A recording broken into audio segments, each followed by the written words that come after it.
കൊല്ലത്ത് നിന്ന് മലപ്പുറത്തേക്ക് വന്നാൽ കൊണ്ടോട്ടിയിൽ വയോധികൻ ഷോക്കേറ്റ് മരിച്ചതിൽ KSEB ആദ്യം പറഞ്ഞ കാര്യങ്ങളൊക്കെ പൊളിയുകയാണ്. മുഹമ്മദ് ഷായുടെ അയൽവാസികൾ KSEB ഓഫീസിലേക്ക് 3 തവണ വിളിച്ചതിന്റെ ഫോൺ രേഖകൾ റിപ്പോർട്ടറിന് ലഭിച്ചു.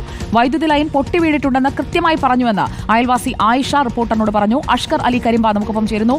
അഷ്കർ അലി കരിമ്പ, 1 2 അല്ല 3 വട്ടം വിളിച്ചു, എന്നിട്ടും നടപടി ഉണ്ടായില്ല എന്നതാണോ നമുക്ക് അവിടെ എത്തുമ്പോൾ നേരിട്ട് മനസ്സിലാക്കാൻ കഴിയുന്നത്?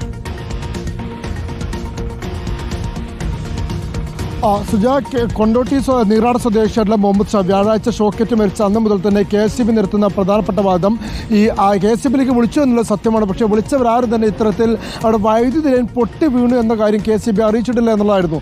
എന്നാൽ ഈ വാദം പൂർണ്ണമായും തെറ്റാണെന്ന് തെളിയിക്കുകയാണ് ഈ KSEBിലേക്ക് വിളിച്ച ആളുകൾ തന്നെ റിപ്പോർട്ടോട് നൽകിയിരിക്കുന്ന പ്രതികരണം.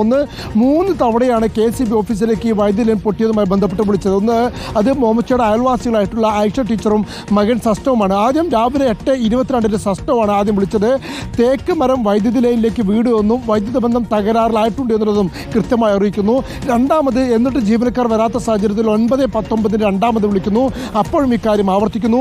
മൂന്നാമത് 11:42 വീണ്ടും ആയിഷ ടീച്ചർ വിളിക്കുന്നത്. അപ്പോൾ ഒരു ലൈൻ മാത്രമേ അവശേഷിക്കുന്നുള്ളൂ. രണ്ടാമത്തെ ലൈൻ വൈദ്യുതി ലൈൻ മുറിഞ്ഞ് വീണിട്ടുണ്ട് എന്നുള്ള കാര്യം കൃത്യമായി തന്നെ KSEB അറിയിക്കുന്നു. എന്നിട്ട് പോലും KSEB ജീവനക്കാർ എത്തിയത് കൊണ്ട് തന്നെയാണ് മുഹമ്മദ് ഷായുടെ ജീവൻ നഷ്ടപ്പെടുന്നതിലേക്ക് കാര്യങ്ങൾ എത്തിയെന്നുള്ളതാണ് വസ്തുത. കാരണം അത് കഴിഞ്ഞ് ഏകദേശം 1 മണിക്കൂറും കഴിഞ്ഞതിന് ശേഷം ഏകദേശം 12:45 ശേഷമാണ് മുഹമ്മദ് ഷായ്ക്ക് അവിടെ വെച്ച് വൈദ്യുത ആഘാതമേൽക്കുന്നതും പിന്നീട് മരണം സംഭവിക്കുന്നതും. യഥാർത്ഥത്തിൽ ഏറ്റവും അവസാനം വിളിച്ചപ്പോഴെങ്കിലും ജീവനക്കാർ അവിടേക്ക് വരികയോ അതല്ലെങ്കിൽ മിനിമം ആ വൈദ്യുത ബന്ധം വിച്ഛേദിക്കാനെങ്കിലും തയ്യാറായിരുന്നുവെങ്കിൽ ഇന്ന് മുഹമ്മദ് ഷായുടെ കുടുംബം അനാഥമാകില്ലായിരുന്നു എന്നുള്ളതാണ് അയൽവാസികളടക്കം ചൂണ്ടിക്കാണിക്കുന്നത്. സുജ, വ്യക്തമാണ്. അഷ്കർ അലി കരിമ്പയാണ് വിവരങ്ങൾ നൽകിയത്.